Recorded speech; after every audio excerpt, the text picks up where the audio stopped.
So Frank, welcome back. I've heard you've adopted a new eating style. I heard keto didn't quite work out for you, so what's the talk this week? What are you trying? Well, if I'm honest, your keto didn't really work out because like I mentioned, I do love my sandwiches. So basically I did keto for 4 days and then I went on a 3-month carb binge. So I've gained a bit of body fat, but I'm ready to get back on track with intermittent fasting.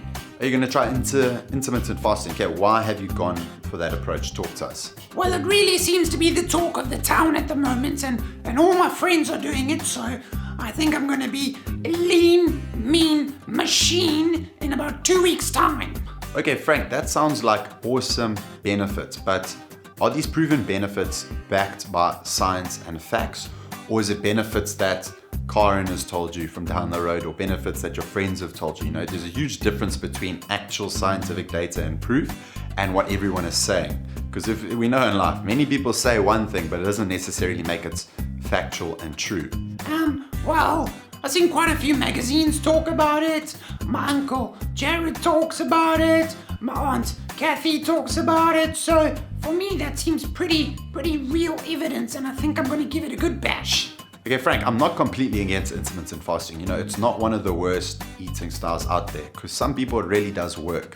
But what I've found is that when I speak to people who come to me for help, and a lot of them have tried intermittent fasting, it's worked really well while they've done it, and then the minute they stop it, they gain all the weight back.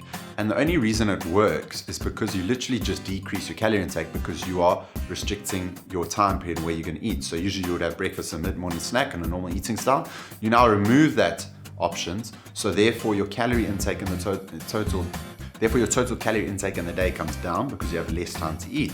So it's simple, it just creates a calorie deficit. There's nothing magical about it. It doesn't suddenly enhance your body or enhance your mind. Yeah, a lot of people did tell me it improves your growth hormone and your mindset. One thing I also found, Frank, with intermittent fasting is that some people, when they do it, they actually end up binging a lot because you restrict yourself during the morning into midday, and then you're so hungry by the time lunchtime comes around that you don't have the discipline to have one normal meal. People then go overboard and binge because they are hungry, because their blood sugar is low, they're feeling a bit dizzy, so they end up piling into food.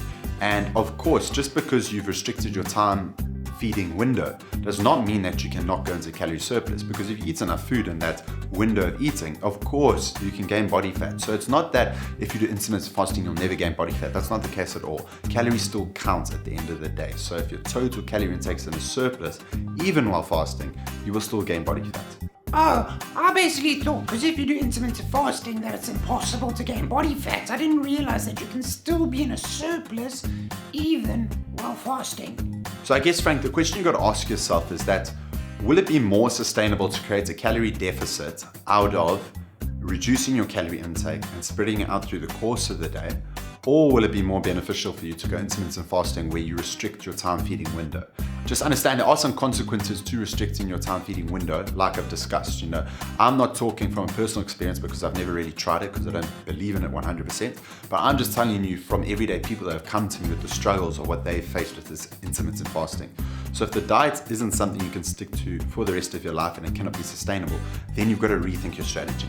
Well, yeah, I'm pretty sure I can torture myself and not eat till midday, and I'm pretty sure I'll be ripped in 2 weeks, so it doesn't really matter. And don't forget, Frank, you know, if you go intermittent fasting, you can basically never have breakfast again because you're only going to maybe eat at midday or lunchtime. So do you think you can miss out on, you know, your bacon and eggs in the morning or your cereals or whatever you like in the morning? Do you think that it's realistic for you to not be having breakfast anymore?